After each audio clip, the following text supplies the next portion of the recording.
उत्तर प्रदेश के चुनाव में तमाम नेताओं पर चर्चा हो रही है। कहा जा रहा है कि योगी आदित्यनाथ की सीधी लड़ाई अखिलेश यादव से है, लेकिन एक और शख्स हैं जिनको लेकर के एक रहस्य बना हुआ है, उनकी परफॉर्मेंस को लेकर के। कोई कहता है कि वो मुस्लिमों को लीडरशिप दे रहे हैं, कोई कह रहा है कि ये अखिलेश यादव को हरा रहे हैं, कोई कहता है वो बीजेपी को जिता रहे हैं। वो हैं असादुद्दीन ओवैसी साहब। ओवैसी साहब पहचान के मोहताज नहीं है। सर, आप लोगों ने एक नया मोर्चा बनाया, एक थर्ड फ्रंट दे रहे हैं। पहले तो हमारे दर्शकों को उस थर्ड फ्रंट के बारे में बताइए। देखिए, हमने हमारी पार्टी, बाबू सिंह कुशवाहा साहब की पार्टी, वामन मिश्राम साहब की पार्टी और कश्यप समाज और बेंट समाज और एक दो समाज जो अति पिछड़ा समाज के हैं, उन हम सब ने मिलकर एक भागीदारी परिवर्तन मोर्चा को बनाया और उसमें ये तय किया गया कि पूरे कमजोरों की लड़ाई लड़ी जाएगी, उनसे इंसाफ और उनके जो मुश्किलात हैं, उनके जो इश्यूज हैं, उसको टेकअप किया जाएगा।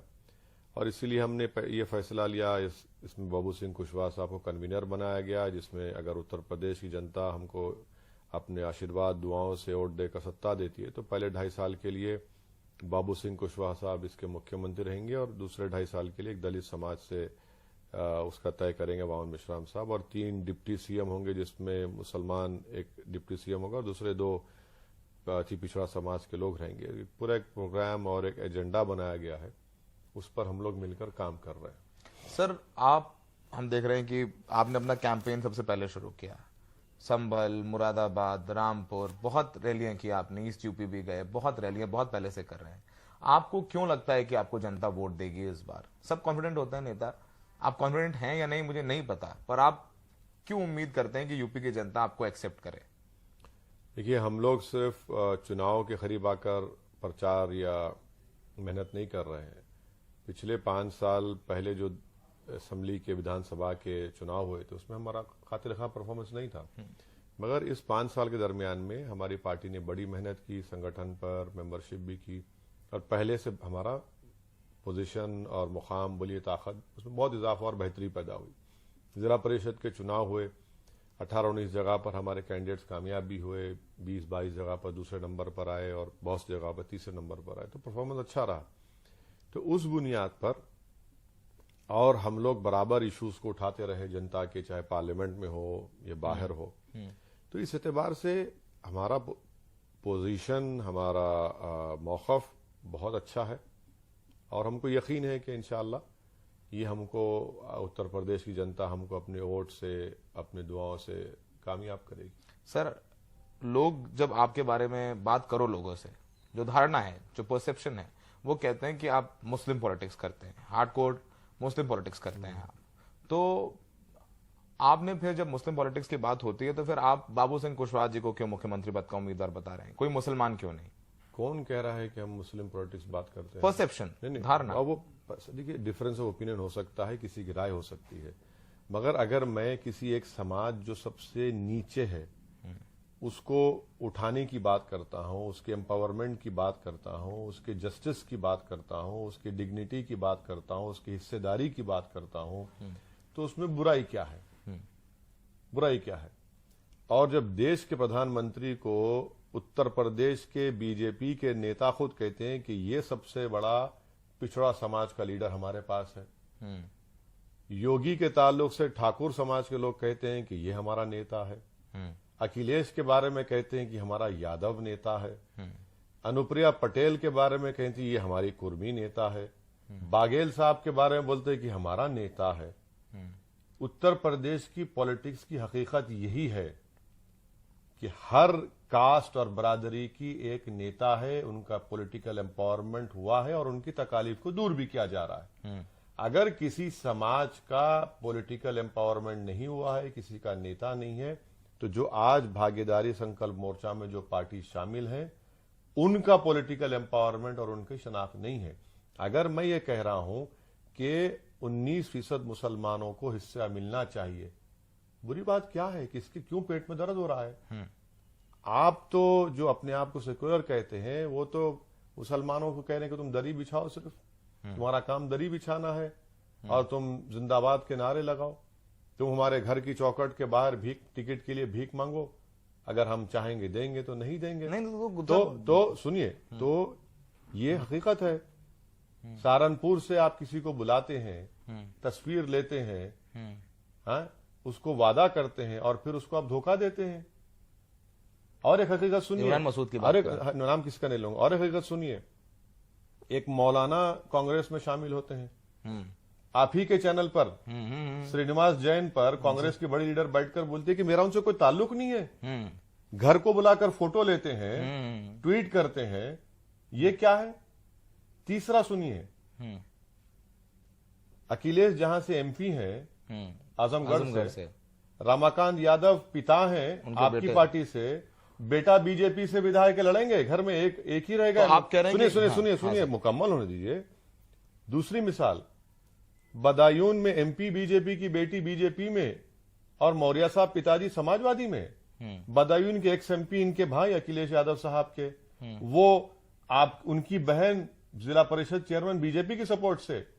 जयंत चौधरी साहब के भाई चौधरी चरण सिंह के पोते बीजेपी के कैंडिडेट। ये इन लोगों को नजर नहीं आता सब चीजें। ये क्या उत्तर प्रदेश की जनता बाखबर नहीं है? और हमको कहते हैं आप ये बात कर रहे हैं।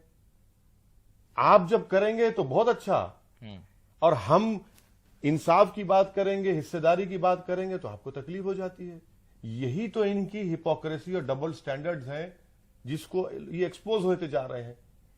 सर देखिए, बहुत इंटरेस्टिंग बात बोली। आप ये कह रहे हैं कि मुसलमानों के वोट चाहिए समाजवादी पार्टी को भी, और मैं जर्नलिस्ट हूं, मैं समझ रहा हूं आपका मतलब। आप मुसलमानों के वोट भी चाहिए समाजवादी पार्टी को, आप समझ रहे हैं हमारी बात। कांग्रेस को भी मुसलमानों के वोट चाहिए, लेकिन ये लोग दिखना नहीं चाहते, इनके नेता मुसलमानों के साथ दिखना नहीं चाहते। आप क्या ये कह रहे हैं? कल एक प्रेस कॉन्फ्रेंस हुई जिसको आपके चैनल ने कवर किया। जब अखिलेश से पूछा गया कि आप ही के पार्टी के मुसलमानों को आपने टिकट काट दिया, देखो आपके चैनल पर दिखाया गया, तो अखिलेश ने क्या कहा? गंगा जमुनी तहजीब। गंगा जमुनी तहजीब यही है कि आप अपने पार्टी के मुस्लिम नेताओं के टिकट काट देंगे और मुजफ्फरनगर डिस्ट्रिक्ट में एक भी सीट नहीं देंगे, हैं? ये उन्हीं का जुमला है, मैंने नहीं कहा। नहीं, आपने दिखाया। तो अब ये क्या है बताइए? सर, आजम खान लड़ रहे हैं, अब्दुल्ला आजम लड़ रहे हैं, शाहिद मंसूर लड़ रहे हैं, तो उनके मुस्लिम नेता लड़ तो रहे हैं। कितने लड़ रहे हैं भाई? 50 लगभग टिकट दिए उन्होंने। कहां 50? कहां है? 49 से 50। अरे छोड़ दिए, गलत कह रहे हैं आप देखा नहीं है आपने। सुनिए, क्या आजम मीडिया ने रिपोर्ट नहीं किया कि आजम खान साहब ने 12 के नामों की लिस्ट दी थी, आपने सिर्फ एक को एक्सेप्ट किया? ये भी मीडिया रिपोर्ट, ये मेरी गलती है। अब्दुल्ला आजम साहब का हमने एक इंटरव्यू किया था, जो पहला इंटरव्यू अब्दुल्ला आजम ने दिया वो हमने दिया। उन्होंने बोला, उन्होंने आपके बारे में, हमने पूछा उनसे, तो क्योंकि आप जब गए तो आपने बोला था आजम खान के बारे में, आप अपने स्पीचेस से बोलते रहते हैं, तो मैंने बोला, आपने बोला कि अन्याय हुआ, आजम खान साहब के साथ सभा में अन्याय हुआ, तो अब्दुल्ला आजम ने बोला कि आपने फिर लोकसभा में ओवैसी साहब ने आवाज क्यों नहीं उठाई, वो हराने का काम क्यों कर रहे हैं समाजवादी पार्टी को। वो आरोप सीधे बोल रहे हैं कि आप समाजवादी पार्टी को हराने का काम कर रहे हैं, आप मुसलमानों को कमजोर कर रहे हैं, वो ये बोलते हैं। नहीं, ठीक है, उनकी राय है। मेरी नेक तमन्नाएं उनके साथ हैं। मैं उम्मीद करता हूं कि वो आज जिस परेशानी में फंसे हुए हैं, उन परेशानी से छुटकारा मिले। मेरी दुआएं हैं कि दोबारा वो यूनिवर्सिटी खड़ी हो जाए ताकि उससे अल्पसंख्यक समाज को फायदा हो। और उत्तर प्रदेश में 5 एमपी समाजवादी के हैं, है ना? 75% मुसलमानों ने सपा और बसपा को वोट दिया, तब भी 15 जीते उस अलायंस के। 5 समाजवादी में 3 मुसलमान, एक पिताजी और एक बेटे। लोकसभा में लीडर कौन है समाजवादी पार्टी का? कौन है लीडर? अखिलेश। क्या कहा उन्होंने? क्या दुनिया ये भूल चुकी है कि 2019 अगस्त में या जुलाई में अमित शाह ने एक बिल लेकर आया यूएपीओ कमेंट करने का? क्या समाजवादी ने तायीद नहीं की?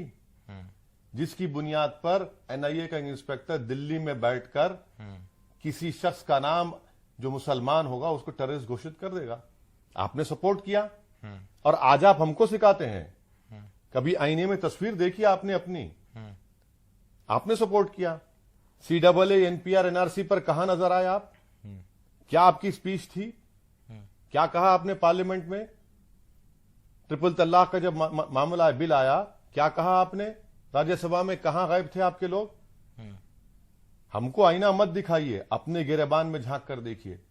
ये बात बिल्कुल सही है, और हम उनसे कहना चाह रहे हैं जो समाजवादी में जो मुस्लिम नेता हैं, मेरी बात को आप रिजेक्ट करो, मगर एक बात समझो कि 2017 में बीजेपी की सरकार बनी ना, बनी अखिलेश की लीडरशिप में, चुनाव हार गए, 14 में हारे, 19 में हारे, 17 से 19 तक आजम खान पे एक्शन क्यों नहीं हुआ?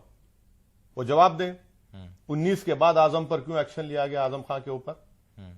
ये वो लोग सोचें।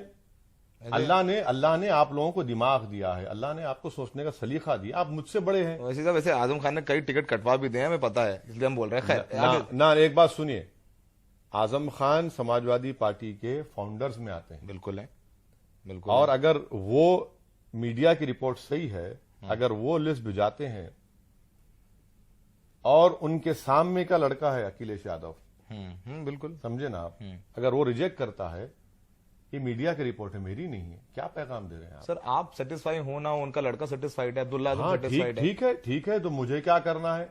वो राजी हैं तो मुझे क्या करना है?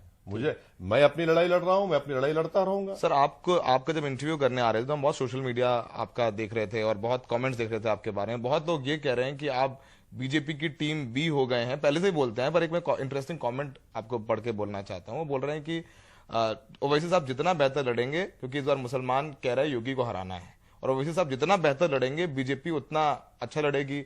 एक साक्षी महाराज बोल ही चुके हैं कि ओवैसी जी हमारे आदमी है। तो लोगों को ये कैसे समझाएं कि आप बीजेपी की बी टीम नहीं है? इसीलिए जब मेरे घर में शादी हुई थी तो मोदी जी आए थे। मेरे घर में जब शादी हुई थी मोदी जी आए थे, और मोदी जी से फोटो लेने के लोग एक दूसरे पे गिर रहे थे, यादव परिवार के मेरे घर में आए थे ना। इसीलिए मैंने 2019 के चुनाव से पहले खड़े होकर लोकसभा में कहा था, आपको मैं आशीर्वाद दे रहा हूं, आप दोबारा जीत जाइए। मैंने कहा था ना, ये सब हम ही किए थे। 2019 का चुनाव हम नहीं लड़े, उत्तर प्रदेश में आप लड़े, खैरात में 75% मुसलमानों के वोट मिले, तब भी आपके पास बाप बेटे 3 मुसलमान जीते, बाकी के हार गए। हम ही जिम्मेदार है ना, हम ही जिम्मेदार है ना। आप में इतनी हिम्मत नहीं है बोलने की कि आपको तो मुस्लिम वोट मिला, दूसरा वोट क्यों नहीं मिला? बोलिए, कभी आपने सुना इनकी जबान से, इन ठेकेदारों से सुना आपने कभी कि हमको यादवों ने वोट नहीं दिया, हमको पिछड़ा समाज ने वोट नहीं दिया, हमको हिंदू भाई बहनों ने वोट नहीं दिया?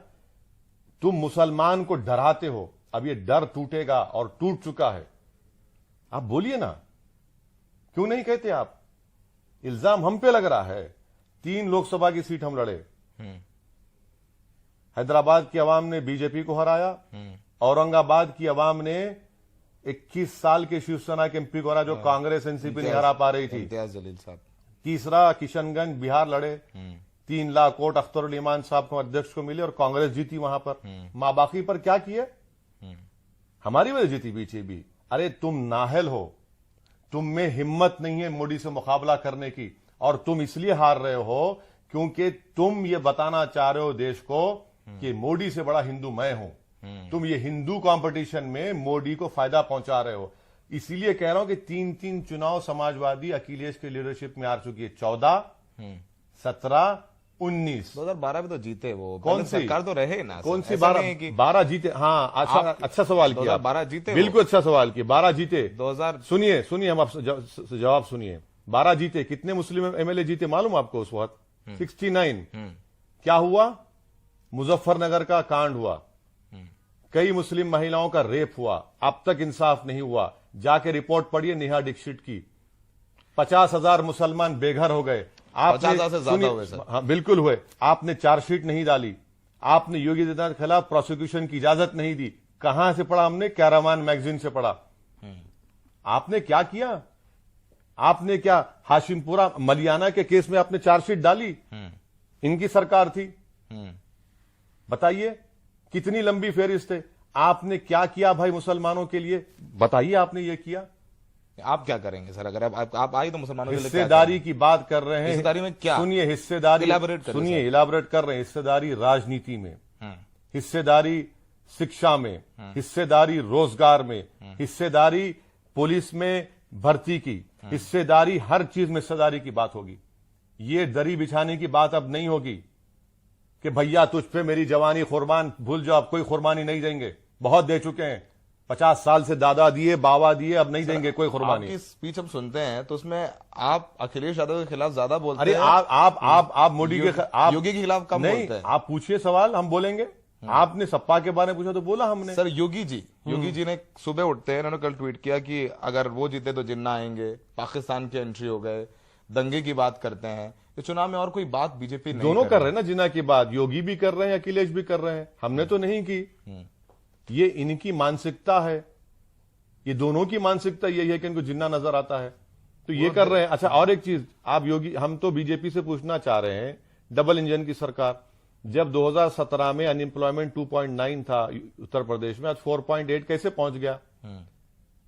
आज ग्रेजुएट जो नौकरी चाहता है 51% अनएम्प्लॉयड है, जो टेक्निकल एजुकेशन है 46% अनएम्प्लॉयड है, जो आपके डिप्लोमा सर्टिफिकेट होल्डर्स है 61% अनएम्प्लॉयड है। कौन सी डबल इंजन की सरकार है? और एक बात, कितना जीडीपी गिर गया योगी आदित्यनाथ के राज में, कितना पर कैपिटा इनकम है गिर गया, इसका जिम्मेदार कौन है? इसके ऊपर बात ही नहीं करते ना ये लोग, इसके ऊपर बात ही नहीं करते। तो हर एतबार से बीजेपी की सरकार गवर्नेंस में नाकाम साबित हुई है। सर आखिरी सवाल आपसे, बहुत आपके नाम पर, अरे बहुत बेसिक सवाल पूछ रहा हूं मैं, बहुत, और नहीं, आप फंडामेंटल सवाल बेसिस आपका काम है, पूछिए जो पूछना है। आपके नाम से बीजेपी बहुत सारे लोगों को डराती हुई है कि ये ओवैसी के हितैषी लोग हैं, ये आजम खान के हितैषी लोग हैं, उनके लोग बोलते आते हैं जाकर के। बीजेपी को लगता है कि आपका नाम लेकर के या अखिलेश को जिन्नावादी बता के या पाकिस्तान समर्थक बन के उनका पॉलिटिक्स बेहतर रहता है। देखिए, हमारा नाम इतना मोहब्बत भरा है कि मुंह से अच्छा बोलना भी आता है इनको, इतनी मोहब्बत हमारे नाम से है असदुद्दीन से कि इनको बोलना पड़ता है। अखिलेश भी बोलते हैं, योगी भी बोलते हैं, संघ परिवार के लोग भी बोलते हैं, हिंदुत्व ऑर्गेनाइजेशंस कहती हैं गर्दन काट देंगे इसके, हमारे घर पर हमला हो जाता है दिल्ली के 34 ओक रोड पर, और मेरे पड़ोसी इलेक्शन कमीशन ऑफ इंडिया है, मेरे घर के सामने दिल्ली पुलिस है, तो हमारा नाम बोलते हैं। पूरी राजनीति क्या है? ये एक डराते हैं और एक किसी और का डर दिलाते हैं, यही खेल हो रहा है।